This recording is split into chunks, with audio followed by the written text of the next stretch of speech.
மீசான் டிவியின் தமிழ் பேசும் உறவுகளை அன்போடு வரவேற்றுக் கொள்கிறோம். இன்றைய பதிவுள்ள மிக மிக முக்கியமான செய்திகள் குறித்து பார்க்கலாம். கெஹலி ரம்புக்கொல்லைவனுடைய 748 மில்லியன் ரூபாய் ஊழல் வழக்கில் அதிரடியாக கைது செய்யப்பட்ட வர்த்தகர் யாரு? ஆசிரியர் ஹாஸ்பிட்டலுக்கு எதிராக பல பில்லியன் ரூபாய் அரசுக்கு நீதி வழங்கணும் என்ற அதிரடியான உத்தரவை நீதிமன்றம் பிறப்பித்ததன் பின்புலம் என்ன? நீதிபதியுடைய வீட்டுக்கு வினையாக மாறிய முருங்கை மரம், இராணுவ வீரர் வீட்டுல இத்தனை தோட்டாக்கள் எப்படி என்ற பல்வேறு செய்திகள் தான் இன்றைய பதிவு. கெஹலி ரம்புக்கொல்ல நேரடியாகவோ மறைமுகமாகவோ 748 மில்லியன் ரூபாய் பண மோசடி செய்த கேஸ்ல அதிரடியாக இந்த வர்த்தகர் கைது செய்யப்பட்டு இப்போது நீதிமன்றத்தினூடாக எதிர்வரும் 10ஆம் திகதி வர விளக்கு மறியல வச்சு நல்லா விசாரிங்க, எடுக்க வேண்டியதெல்லாம் எடுங்க அப்படின்னு சொல்லப்பட்டிருக்கு. யார் இந்த வர்த்தகர் அப்படின்னு கேட்டீங்கன்னா, இவருடைய பெயர் இசுரு புலஸ்தி பண்டார. கெஹலி ரம்புக்கொல்ல அவர்களுடைய மகளினுடைய கணவர், அவருடைய மருமகன் அப்படின்னு சொல்லப்படுது. இப்போதுதான் ஆசாமி சிக்கியிருக்கிறாரு.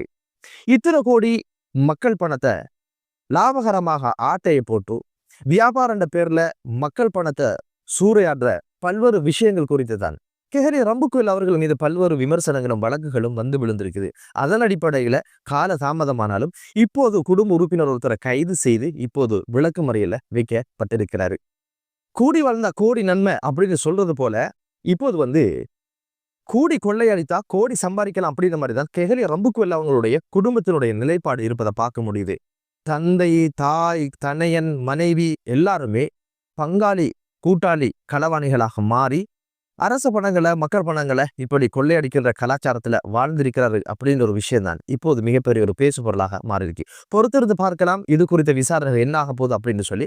உண்மையில வழக்குகள் எல்லாம் ஆம வேகத்துல போகக்கூடாது, ஹைவேல போற மாதிரி போகணும். ஒன்று எங்கேயாவது விழுந்து சாகணும், இல்லைன்னா உரிய இடத்தை போய் சேரணும். ஆம வேகத்துல போகும்போது ஒரு ஆட்சி மாற்றம் வந்தாச்சா அப்படியே உட்கார்ந்து ஃபைல தூக்கி அங்க வை, இதை விசாரித்த நீதிபதியை அங்க அனுப்பு, சட்டமா அதிபரையை மாத்தி போடு அப்படின்னு சொல்லி எல்லா கேஸையும் முடிச்சாச்சு. இப்படி இல்லாம துரித கதிர வழக்குகள் விசாரணை செய்யப்பட்டு சோழிய முடிச்சிடணும்.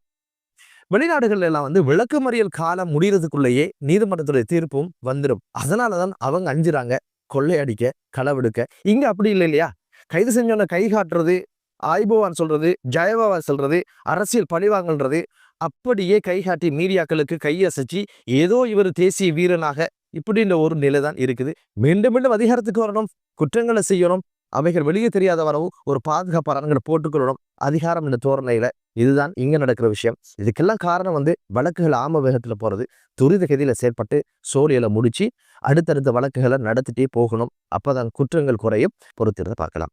ஆசிரி சர்ஜிக்கல் ஹாஸ்பிட்டலுக்கு விழுந்த பலத்தை அடி நீதிமன்றம் சொல்லியிருக்குது பல பில்லியன் ரூபாவை நீங்க இப்போது அரசுக்கு செலுத்தணும் அப்படின்னு சொல்லி. இந்த கதையுடைய பின்னணி என்ன அப்படின்னு பாத்தீங்கன்னா, குறித்த இந்த வைத்தியசாலையும் முதலீட்டாளர் சங்கமும் சேர்ந்து ஒரு உடன்படிக்கையை செய்யறாங்க 2000ஆம் ஆண்டு மே மாதம் 29ஆம் தேதி. அந்த உடன்படிக்கை என்ன அப்படின்னு பாத்தீங்கன்னா, உங்களுக்கு வரி விலக்கம் 10 ஆண்டுகளுக்கு நாங்க விட்டுடுறோம், வரி கட்ட தேவையில்லை. ஆனா நீங்க 2 விஷயம் செஞ்சு கொள்ளணும். ஒன்று ஏழை மக்களுக்காக 10 கட்டில்கள் அடங்கிய ஒரு ஓடை இலவசமாக நடத்தணும். அதே போல ஏழைகளுக்காக ஒரு ஓபிடியும் நீங்க நடத்தணும் அப்படின்னு சொல்லி உங்களுக்கான வரி விளக்கையும் நாங்க ஆக்கி தரோம் அப்படின்னு உடன்படிக்கை கீழே வைத்தியசாலை பயணிக்க ஆரம்பிக்குது. இவங்க என்ன பண்ணியிருக்காங்க அப்படின்னு கேட்டீங்கன்னா, வரிச்சலுகையை மட்டும் எடுத்துக்கொண்டு இந்த நிபந்தனைகளை நிறைவேற்றாம அந்த காற்றுல விட்டாங்க ஓடி போறதுக்கு. இது குறித்து மேன்முறையீட்டு நீதிமன்றத்துல வழக்காக இது விழுந்த சந்தர்ப்பத்துல நீதிமன்ற நடவடிக்கைகளை என்ன நடந்திருக்கு அப்படின்னு பாத்தீங்கன்னா, நீதிமன்றத்துக்கே தண்ணி காட்ட இந்த நிர்வாகம் ஆரம்பிச்சிருக்குது. வழக்கு விசாரணையில இவங்க என்ன சொல்லியிருக்காங்க அப்படின்னு கேட்டீங்கன்னா, இந்த 2 நிபந்தனைகளை நிறைவேற்றுறதுல தமது நிறுவனத்துக்கு நட்டம் ஏற்படுது அப்படின்னு சொல்லி ஒரு ஆவணத்தை ஒப்படைச்சிருக்கிறாங்க. இந்த ஆவணத்தை நீதிமன்றத்தில் இருக்கின்ற நீதிபதிகள் விசாரணைக்கு உட்படுத்தினாங்க, பரிசீலனைக்கு உட்படுத்தினாங்க. அதுல தெரிய வந்த விஷயம் என்ன அப்படின்னு பாத்தீங்கன்னா, இந்த கடிதம் அனைத்துமே அவங்களுடைய லெட்டர் ஹெட்ல எழுதப்பட்டிருக்குது.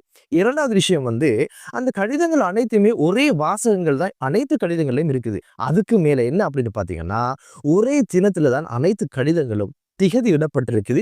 ஒரே நாள்ல பறந்து எழுதியிருக்கிறாங்க அப்படின்னு ஒரு விஷயம் தெரிய வந்ததோட இது எப்படி சாத்தியமாகும்? கிட்டத்தட்ட 9 வருஷங்கள் வரியை கட்டாத நீங்க நட்டம்ன்றத பல்வேறு ஆண்டுகள்ல பல்வேறு தேதிகளில் கடிதம் எடுத்திருக்கணும். அப்படி இல்லாம ஒரே நாள்ல எப்படி கடிதம் வந்துச்சு அப்படின்ற ஒரு விஷயத்தை தேடியதுல தெரிய வந்திருக்குது. அனைத்தையுமே உடனடியாக சோடிக்கப்பட்டு உடனடியாக தயாரிக்கப்பட்டது அப்படின்றதுனால உடனடியாக கடுப்பான நீதிபதிகள் என்ன பண்ணினாங்க அப்படின்னு கேட்டீங்கன்னா பயங்கரமான எச்சரிக்கையை வெளியிட்டாங்க. நீதிமன்றத்தையும் ஏமாற்ற வாரீங்களா அப்படின்னு சொல்லி உடனடியாக தீர்ப்புக்கு போகலாமே அப்படின்னு சொல்லி தீர்ப்பை எப்படி அறிவிச்சாங்க அப்படின்னு கேட்டீங்கன்னா, முதல் விஷயம் 9 ஆண்டுகளுடைய வரிய செலுத்தி ஆகணும் அப்படின்ற ஒரு கட்டளையை பிறப்பிச்சாங்க. இந்த வரியுடைய தொகை என்ன அப்படின்னு பாத்தீங்கன்னா, லட்சத்திலேயோ மில்லியன்லயோ கோடியிலையோ கிடையாது. மொத்தமாக 5 பில்லியன் ரூபாய் அப்படின்னு சொல்லப்படுது. கிட்டத்தட்ட 500 கோடி அரசுக்கு வழங்கி ஆகணும் அப்படின்னு ஒரு தீர்ப்பை சொல்லிட்டாங்க. இடி விழுந்த மாதிரி இருக்கும் இல்லையா? இரண்டாவது நீதிமன்றத்தை ஏமாற்றி வழக்க வேறு விதமாக திசை திருப்பியமைக்காக நீதிமன்றத்துடைய நேரங்களை விரயம் செய்ததன் காரணமாக மேலதிகமான ஒரு அபராதத்தை விதிச்சாங்க. 20 லட்சம் ரூபாய் கட்டியாகணும் அப்படின்னு ஒரு விஷயமும் சொல்லியாச்சு. இறுதியாக ஒரு விஷயத்த சொல்லி இருந்தாங்க. அசுத்தமான கைகளோடு நீதிமன்றம் வராதங்க, பொய்யான விடயங்களை சோடிச்சு கேஸை திசை திருப்ப நினைக்காதங்க அப்படின்னு ஒரு விஷயத்த சொல்லி இருந்தாங்க. இந்த வழக்கை யார் நீதிமன்றத்துக்கு கொண்டு போனாங்க, இந்த கேஸை யார் நீதிமன்றத்துக்கு கொண்டு போனாங்க அப்படின்னு கேட்டீங்கன்னா, அது ஒரு சுவாரஸ்யமான கதை. கம்ப கொடுத்து அடி வாங்குறது சொல்லுங்க இல்லையா, அது மாதிரி இந்த குறித்த வைத்தியசாலையோட நிர்வாகம் தான் மேன்முறையீட்டு நீதிமன்றத்துக்கு போயிருக்காங்க. அது ஏன் அப்படின்னு பாத்தீங்கன்னா, இறைவரி திணைக்களம் வரிய கேட்க போனாங்க. காரணம் என்ன அப்படின்னு பாத்தீங்கன்னா, உள்ள இந்த 2 நிபந்தனையும் நடக்கல. ஓபிடியும் கிடையாது, ஓடும் கிடையாது. அப்படியா இருந்தா அந்த விஷயத்தை நீங்க செய்யலைன்னா வரிய கட்டுங்க அப்படின்னு சொல்லித்தான் அவங்க போய் நின்றாங்க. இதுக்கு எதிராகத்தான் இவங்க நீதிமன்றத்துக்கு போய் இந்த வழக்கினுடைய பிரதிவாதிகளாக யாரை பேரிட்டு இருக்காங்க அப்படின்னு கேட்டீங்கன்னா, இறைவரி திணைக்களத்தினுடைய பணிப்பாளர் அதே போல நிதி அமைச்சருடைய அதிகாரிகள் தான் இதனுடைய பிரதிவாதிகளாக இழுத்து விட்டாங்க. இந்த வழக்கை மேற்கொண்டு நடத்தியதுலதான் இந்த தீர்ப்பு விழுந்திருக்குது. அரசு சார்பாக யாரு ஆஜரான சட்டத்தரணி அப்படின்னு கேட்டீங்கன்னா, ஜனாதிபதி சட்டத்தரணி உப்புல் ஜெயந்த இந்த ஒரு விஷயத்தை கையில் எடுத்து வழக்காடி இருக்கிறாரு, வாதாடி இருக்கிறாரு. இதன் அடிப்படையில தான் இப்போது இந்த நிறுவனத்துக்கு எதிராக 500 கோடி ரூபாய் அரசுக்கு செலுத்தணும் அப்படின்னு ஒரு அதிரடியான தீர்ப்பை மேல்முறையீட்டு நீதிமன்றம் தீர்ப்பாக வழங்கியிருப்பது ஆரோக்கியமான விடயமாக பார்க்கப்படுது.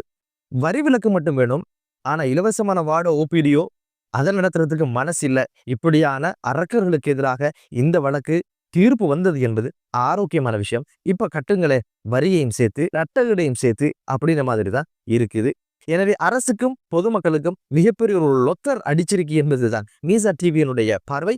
இந்த தீர்ப்பு குறித்த உங்களுடைய கருத்தையும் கண்டிப்பாக கமெண்ட்ல சொல்லுங்க அப்படின்ற ஒரு வினயமான ஒரு வேண்டுதலோட அடுத்த செய்தி என்ன அப்படின்னு பாத்தீங்கன்னா, நீதிபதி வீட்டுல திருடன் கைவரிசையை காட்டிய சம்பவம் தான் அது. அது எப்படி பதிவாகுது அப்படின்னு கேட்டீங்கன்னா, களுத்துறை மேலதிக மாவட்ட நீதிபதியுடைய வீட்டுல தான் கள்ளன் இப்படி அவருடைய கைவரிசையை காட்டியிருக்கிறார்.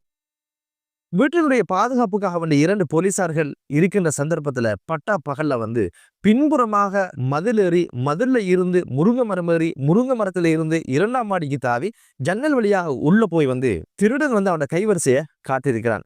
எதை கொள்ளையடித்தான் அப்படின்னு பாத்தீங்கன்னா, 20 தாள் டொலர்ஸ் பணமும் ஒரு பொறுமதி மிக்க ஒரு பேனையை தான் அடிச்சுட்டு வந்த வழியால ஆள் மாறி இருக்கிறாங்க. ஜட்ஜு பார்த்திருக்கிறாரு, வீட்டுல இருந்த பொருட்களை காணோம் அப்படின்னு சொல்லி. என்னடா நடந்ததுதான் சோதனை செய்ததுல தெரிய வந்திருக்கு. தாப்பை ஏறி முருங்கை மரம் ஏறி மேல்மாடி ஜன்னலோடாக கொள்ளையடிச்சிட்டு போயிருக்கிறாங்க. அதே நேரத்துல பாதுகாப்புக்கு இருந்த போலீசாரும் அங்க கடமையில இருந்திருக்காங்க அப்படிங்கிற ஒரு விஷயம் தெரிய வந்திருக்குது. என்னதான் இருந்தாலும் நீதிபதியினுடைய வீட்டிலே கொள்ளை சம்பவம் என்பது மிகப்பெரிய ஒரு அதிர்ச்சியாகவும் அபூர்வமாகவும் வினோதமாகவும் இப்போது இந்த செய்தி பார்க்கப்படுது. இதுவரைக்கும் கள்ளன் கைது செய்யப்படல அப்படின்ற செய்தி தான் இருக்குது. பொறுத்திருந்து பார்க்கலாம். கைது செய்யப்பட்டு அதே நீதிமன்றத்துல முன்னிலைப்படுத்தப்படும் பொழுதும் எப்படியான ஒரு கடுப்புள்ள நீதிபதி அந்த ஒரு விஷயத்தை பார்த்துருப்பாரு. நினைவாக வச்சிருந்த பேனையா இருக்கலாம், ஞாபகத்துக்காக வைத்திருந்த ஒரு பேனையாக இருக்கலாம். 20 தாள் டொலர்ஸ் கொள்ளையடிச்சிருக்கிறாரு. பொறுத்திருந்து பார்க்கலாம் இந்த விஷயம் குறித்து என்னென்ன தகவல்கள் வெளியில் வருது அப்படின்னு சொல்லி. அடுத்த செய்தி என்ன அப்படின்னு பாத்தீங்கன்னா, விமானப்படை வீரர் கோப்ரலாக இருக்கின்ற ஒரு இராணுவ அதிகாரியிட வீட்டை சோதனை இட்டதுல அவருடைய அலுமாரில T56 ரக துப்பாக்கிக்கு பயன்படுத்துகின்ற 36 தோட்டாக்கள் இருந்திருக்குது. உடனடியாக அதிகாரிய கைது செய்வதற்கான ஏற்பாடுகளை செய்து பார்த்தா அவர் உடனடியாக தலைமறைவாகிட்டாரு. மனைவிட்ட மேற்கொண்ட விசாரணையில் அவ என்ன சொன்னா அப்படின்னு கேட்டீங்கன்னா, இந்த அலுமாரியை கணவன் மட்டும்தான் பயன்படுத்துற, அதுக்குள்ள என்ன இருக்கு அப்படின்றது எனக்கு தெரியாது. அனைவரும் சொல்ற விஷயம் இல்லையா, தெரியாது அப்படின்றது அந்த ஒரு விஷயத்த இவர் சொல்லியிருக்கிறார். அலுமாரி ஒன்று இருக்கு, அதுக்குள்ள என்ன இருக்குது, கணவன் மட்டும் தான் பாவிக்கிறார் அப்படின்ற ஒரு விஷயத்த சொல்லியிருக்கிறார். உண்மையாகவும் இருக்கலாம், தப்பிக்கிறதுக்கான ஒரு தந்திரோபாயமாகவும் இருக்கலாம். என்னதான் இருந்தாலும் இப்போது ராணுவ வீரருக்கு எதுக்கு தோட்டா, யார் இந்த தோட்டாவை தந்தாங்க, இவருக்கும் ஏதாவது பாதாள உலக குழுக்களுக்கு சம்பந்தம் இருக்குதா, ஏதாவது ஒரு குற்றச்செயலை செய்வதற்கான ஏற்பாடுகளா, இன்னும் வேறு ஏதாவது ஆயுதங்கள் மறைச்சு வச்சிருக்கிறாங்களா அப்படின்ற பல்வேறு விஷயங்கள் சம்பந்தமாக விசாரணைகளை போலீசார் ஆரம்பிச்சிருக்கிறாங்க. பொறுத்திருந்து பார்க்கலாம். என்னதான் இருந்தாலும் ஊழல் இல்லாத, ஆயுதம் இல்லாத, போதை இல்லாத ஒரு தேசம் உருவாகட்டும் என்ற ஒரு பிரார்த்தனையோடு மற்றொரு காணொளியிலே உங்கள் அனைவரையும் சந்திக்கும் வரை விடைபெறுகிறேன். நன்றி.